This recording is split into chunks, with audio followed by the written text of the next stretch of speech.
రాత్రి మరి మన విజ్ఞాపనలు ప్రభు తెలియక ముందు ఎన్నో విజ్ఞాపనలకు దేవుడు సమాధానం ఇస్తున్నాడు.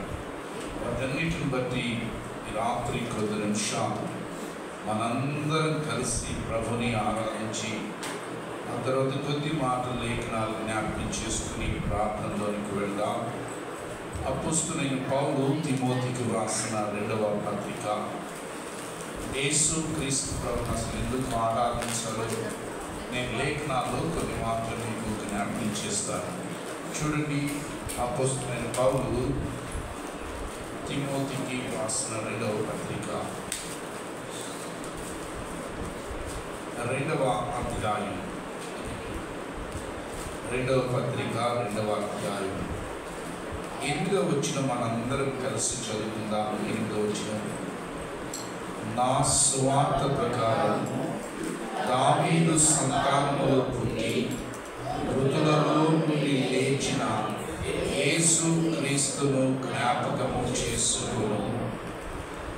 జాగ్రత్తగా వినండి.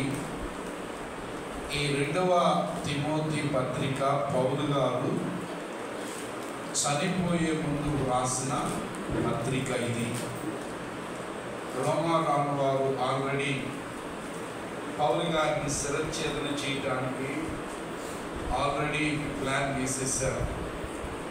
అందుకని ఆ 2వ పత్రికలో ఈ మాట రాస్తాడేమని, 4వ అధ్యాయం 7వ వచనం, మంచి పోరాటము పోరాడుతుంది, నా పరుగు కడముట్టించింది, విశ్వాసమును కాపాడుకుంటుంది అంటాడు. 6వ వచనంలో, నేను ఇప్పుడే ప్రాణార్పణముగా భయపడుచున్నాను, నేను వెడలిపోవు కాలము అయిపోయిందయ్యా. బట్ నేను ప్రభు సింహాసనం ఎదుట నిలబడ్డప్పుడు నా విశ్వాసాన్ని నేను కాపాడుకున్నాను. అటు తన చివరి దినాల్లో ఈ పత్రికను తిమోతికి వ్రాశాడు. రాస్తూ ఆయన చెప్పిన ఒక అద్భుతమైన మాట ఏంటంటే, నన్ను మరిచిపో, మృతులలో నుండి లేచిన యేసు క్రీస్తును ఫర్గెట్ అబౌట్ మీ, నన్ను గూర్చి మరిచిపో. ఎందుకంటే నన్ను గూర్చి నువ్వు జ్ఞాపకం చేసుకున్నప్పుడు నీకు దుఃఖమే తప్ప మరొకటి రానే రాదు. అంతే కదండి. మన పితరులు గతించిన మన పితరులను జ్ఞాపకం చేసుకున్నాం అనుకో. ఇప్పుడు మా నాన్నగారు చనిపోయారు, మా నాన్నగారిని జ్ఞాపకం చేసుకుంటే ఏమొస్తుంది? దుఃఖమే వస్తుంది. కోల్పోయిన మన వారిని మనం జ్ఞాపకం చేసుకున్నప్పుడు వేదనే కలుగుతుంది, బాధే కలుగుతుంది. అందుకని తిమోతితో పౌలు గారు ఏమంటే, నన్ను కాదే జ్ఞాపకం చేసుకోవాల్సింది, ఇదిగో మృతులలో నుండి తిరిగి లేచిన, నేను చచ్చిపోతాను కానీ నేను ఇప్పుడు లేవను, నేను లేసే దినం వేరేది. కానీ పునరుద్ధానములో ప్రథమ ఫలంగా ఆల్రెడీ మృతులలో నుండి తిరిగి లేచి సజీవుడిగా ఉన్న యేసు క్రీస్తు ప్రభు ఉన్నాడు, ఆయన్ని జ్ఞాపకం చేసుకో అని తిమోతికి ఈ పత్రిక రాస్తాడు. అయితే ప్రియులారా, ఈ రాత్రి యేసు క్రీస్తుని ఎందుకు ఆరాధించాలో మరి కొన్ని విషయాలు జ్ఞాపకం చేస్తాను. చాలా ఉన్నాయి నేను రాసుకున్న విషయాలు, కానీ కొన్నిటిని జ్ఞాపకం చేసుకుంటాను. ఎందుకు యేసు క్రీస్తుని జ్ఞాపకం చేసుకోవాలి? యేసు క్రీస్తు ద్వారా మనకేం కలిగింది? ఇంకా ఇలా చెప్తాను, ఆయన మృతులలో నుండి తిరిగి లేచుట వలన మనకేమి కలిగింది?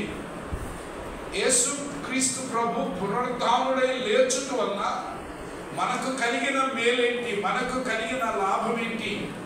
ఆయన మృతులలో నుండి తిరిగి లేచిన యేసు క్రీస్తుని జ్ఞాపకం చేసుకుంటే మనకేం కలుగుతుంది అన్నది ఈ రాత్రి కనీసం ఒక 5 విషయాలన్నా 5 రిఫరెన్స్లన్నా చూపిస్తాను ప్రియులారా. ఎందుకంటే మనం ప్రభువుని ఎందుకు ఆరాధించాలో అర్థం కావాలి. ఊరికి ఆరాధన అంటే ఏమిటి? హల్లెలూయా స్తోత్రాలు అనడం కాదు. ఆరాధన అంటే అసలు ఆయన ఎందుకు ఆరాధించాలి? What is the relation between me and my lord Jesus? నా ప్రభు విషయంలో, నా విషయంలో మా ఇరువురికి ఉన్న బాంధవ్యం ఏంటి? ఆయన ఎందుకు ఆరాధించాలి? ఆయన నాకు వ్యక్తిగతంగా ఏం చేశాడు ఆయన ఆరాధించడానికి అన్నది అర్థమైనప్పుడు నీకు తెలియకుండానే నీ హృదయంలోని ఆత్మతో సత్యంతో నువ్వు ఆరాధించగలవు. లేదనుకుంటే గుంపులో పోయిందా, వాడు కూడా హల్లెలూయా అంటున్నారు, నేను కూడా హల్లెలూయా ఉండాలి, నీ 6 స్తోత్రాలు నేను కూడా స్తోత్రాలే తాళేగితే నేను కూడా ఎగరాలన్న ఆలోచన ఉంటుంది, కానీ వ్యక్తిగతమైన మరి అనుభవంలోనికి మనం రాలేము.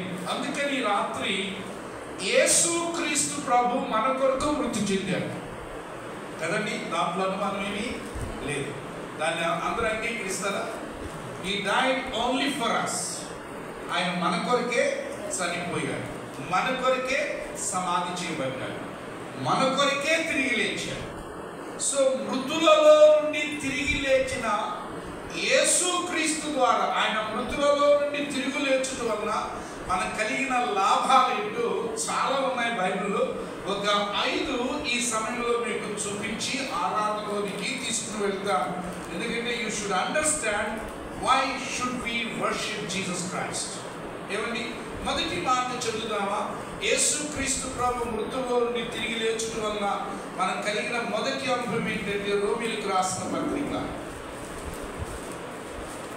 10వ అధ్యాయం 9వ వచనం చదవండి. 10వ అధ్యాయం 9. అదేమనగా యేసు ప్రభువని నీ నోటితో ఒప్పుకొని దేవుడు మృతులలో నుండి ఆయనను లేపెనని నీ హృదయమందు విశ్వసించిన యెడల, హల్లెలూయా, ఏంటంటే మృతులలో నుండి యేసుక్రీస్తు లేచాడని నీ హృదయమందు నువ్వు విశ్వసించిన యెడల నీకేం కలుగుతుందంటున్నానా?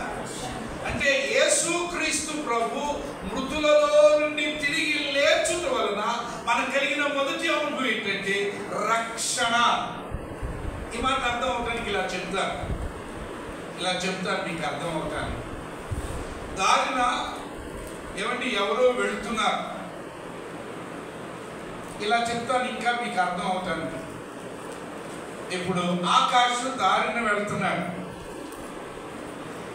జారి అక్కడ బావిలోనో గుంటలోనో ఎక్కడో పడ్డాడు. పాస్టర్ గారు నన్ను రక్షించండి, పాస్టర్ గారు నన్ను రక్షించండి అన్నాడు. అప్పుడు నేను చచ్చిపోయి ఉన్నాను అనుకున్నాను. Can I save him? నేను రక్షించగలనా? ఏమండి, నేను రక్షించాలంటే నాలో జీవం ఉండాలి. ఏమండి, నేను బ్రతికి ఉండాలి. అప్పుడు ఏమైందంటే పాస్టర్ గారు నన్ను రక్షించని అరుపు నా చెవికి వినబడుతుంది. అదే ఆకాశం ఎక్కడో పడినట్టున్నాడు, హీ నీడ్స్ మై హెల్ప్ అన్న ఆలోచన నాకు వస్తుంది. నేను వెళ్తాను, నేను ఇవ్వగలిగే రక్షణను ఇస్తాను. అదే నేను చచ్చిపోయినాను, పాస్టర్ గారు నిన్ను కేకలు పెట్టిన లేస్తానా?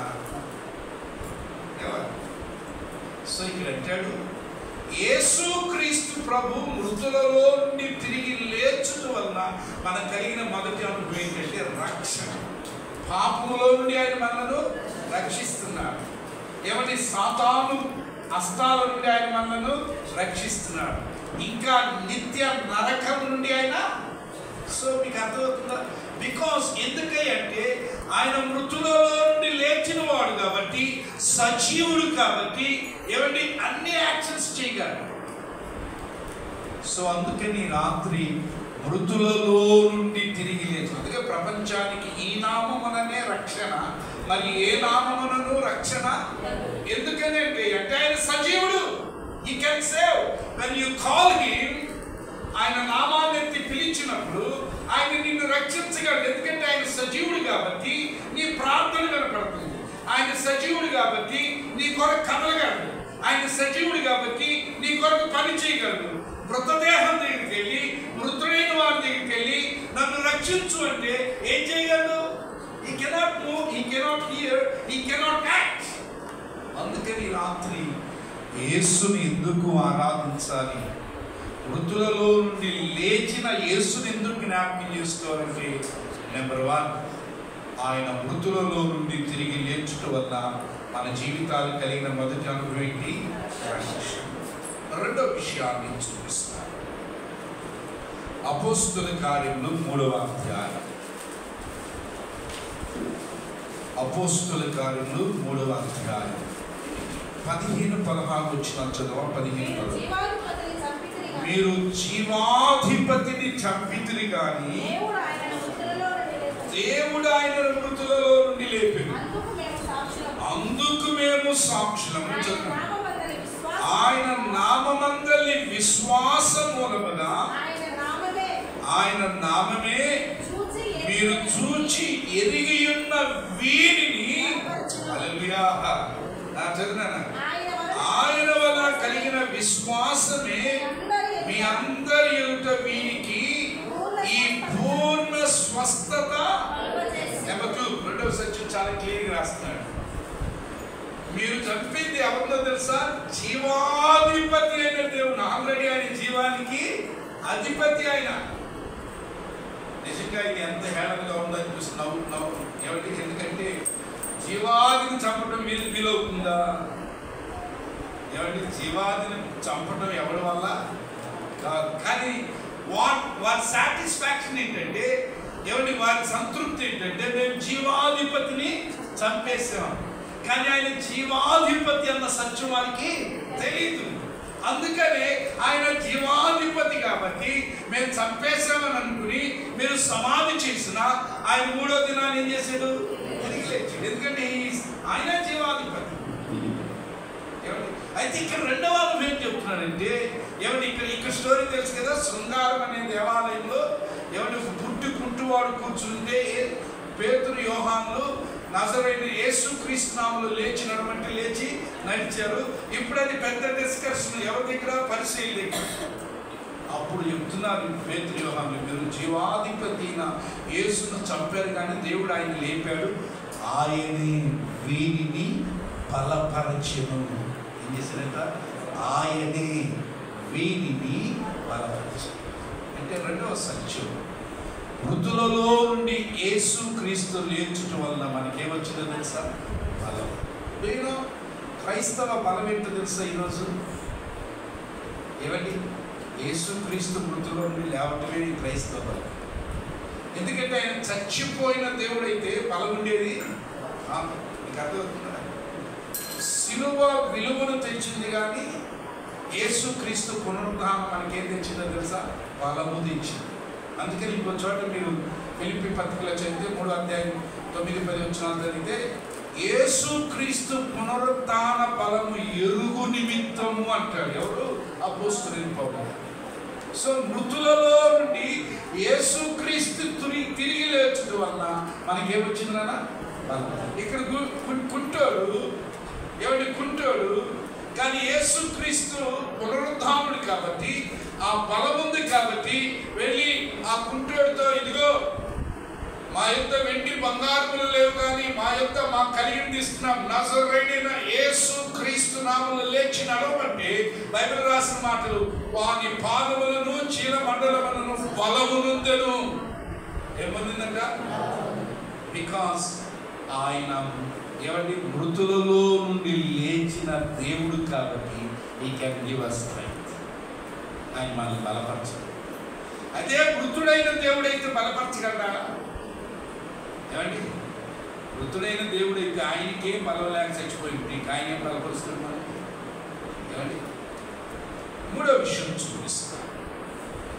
యేసుక్రీస్తు ప్రభు మృతులలో నుండి తిరిగి లేచుట వల్ల కలిగింది. ఇదే అపోస్తలుల కార్యంలో 13వ అధ్యాయం 30వ వచనం నుండి చదవండి. 30వ వచనం. అయితే దేవుడు మృతులలో నుండి ఆయనను లేపెను. ఆయన గలిలయ నుండి యెరూషలేమునకు తనతో కూడా వచ్చిన వారికి అనేక దినములు కనబడెను. వారు ఇప్పుడు ప్రజల ఎదుట ఆయనకు సాక్షులై ఉన్నారు. దేవుడు యేసును లేపి పితరులకు చేసిన వాగ్దానమును మన పిల్లలకు నెరవేర్చి ఉన్నాడని వండర్ఫుల్. మేము మీకు సువార్త ప్రకటించుచున్నాం. హల్లెలూయా. అర్థమైందండి? మృతులలో నుండి యేసుక్రీస్తు తిరిగి లేచుట వలన ఏం జరిగిందంటాడా? వాగ్దానములు నెరవేర్చుతారు. హల్లెలూయా. మొన్న ఒక ఫ్యామిలీ మా ఇంటికి వచ్చి, ఏమండి, బేతేలులో మేము ఏ వాగ్దానం తీసుకున్నది మా కుటుంబంలో నెరవేరుతుంది పాస్టర్ గారు. బేతేలులో మేము ఏ ప్రార్థన చేసినది మా కుటుంబంలో, మేమన్నాం బేతేలు కాదు, పునరుద్ధానుడైన యేసు క్రీస్తులో ఉన్న మహా గొప్ప ఆయన సజీవుడు, మృతులలో నుండి తిరిగి లేచిన వాడు కాబట్టి మాట ఇచ్చినప్పుడు మాట నెరవేర్చగలడు, మాట తప్పలేడు కదా. ఎందుకంటే ఆయన సజీవుడు.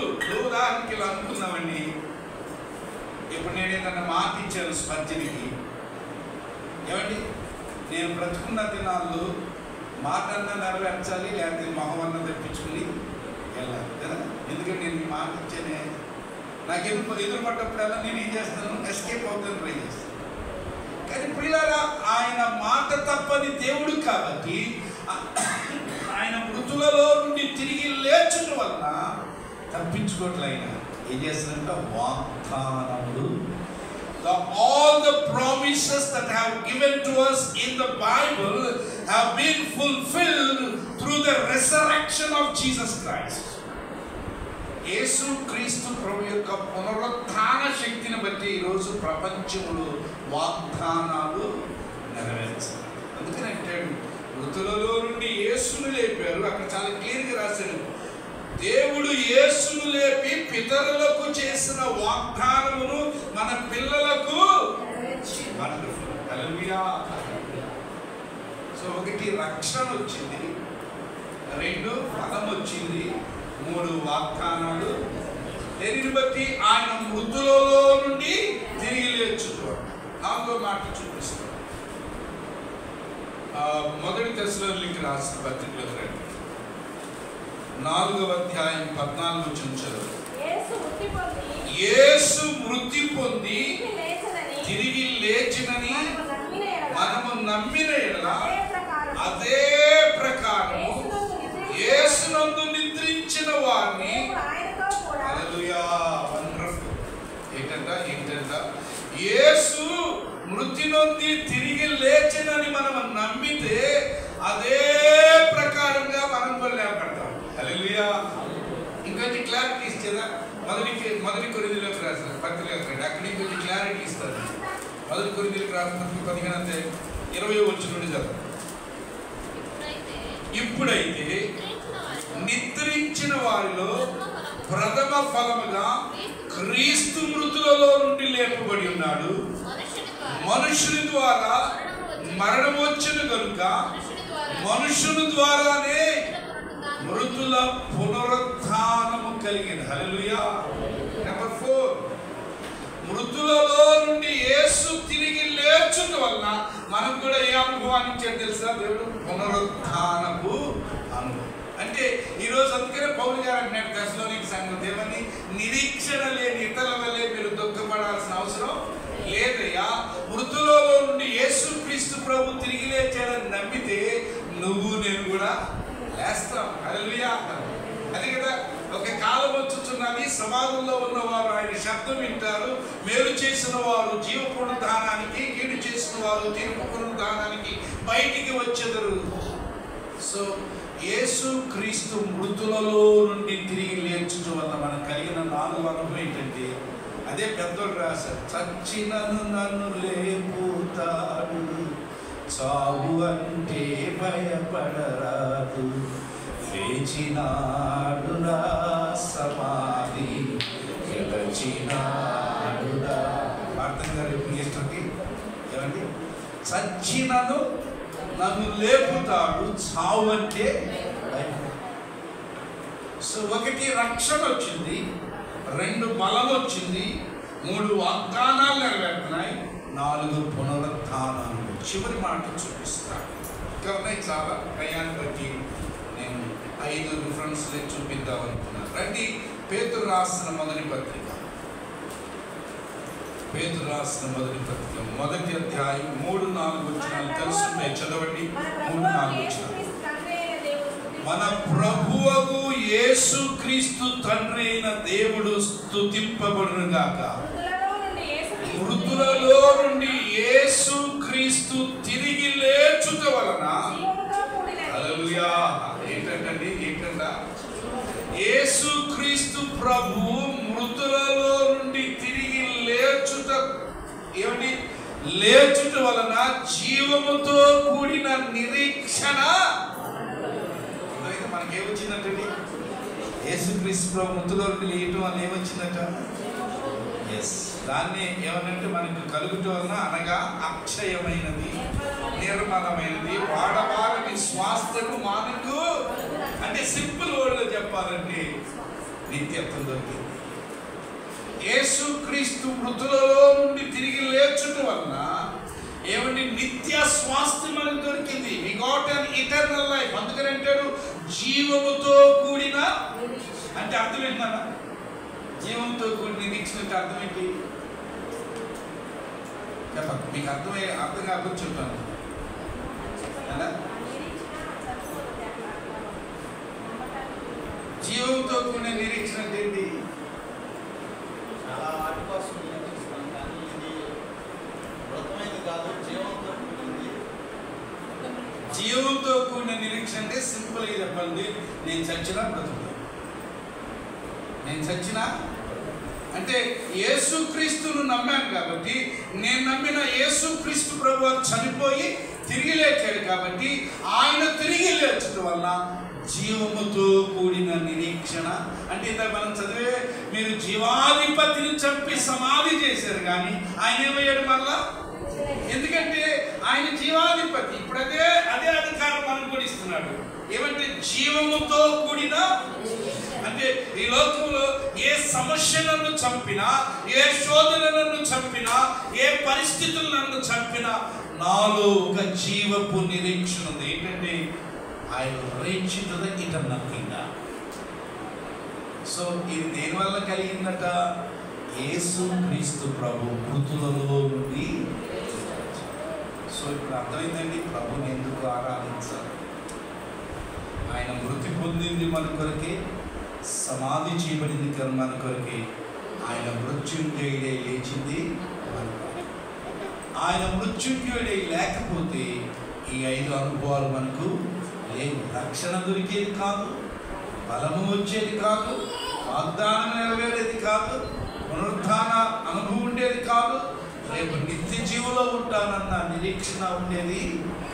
ఇట్స్ ఓన్లీ ఏమండి, అందుకనే పౌలు గారు అంటున్నాడు, తిమోతి మృతులలో నుండి తిరిగి లేచిన యేసును జ్ఞాపకం చేసుకుని. ఇప్పుడు ఈ మాటలు ఏంటంటే మీకేమనిపిస్తుంది? నాకు చాలా ధైర్యంగా ఫ్యాక్ట్ చేస్తే నేను ప్రభుత్వంతో ఐ డోంట్ కేర్ అన్నట్టు అనిపిస్తున్నాను. అంటే అంత బలము, అంత నిరీక్షణ.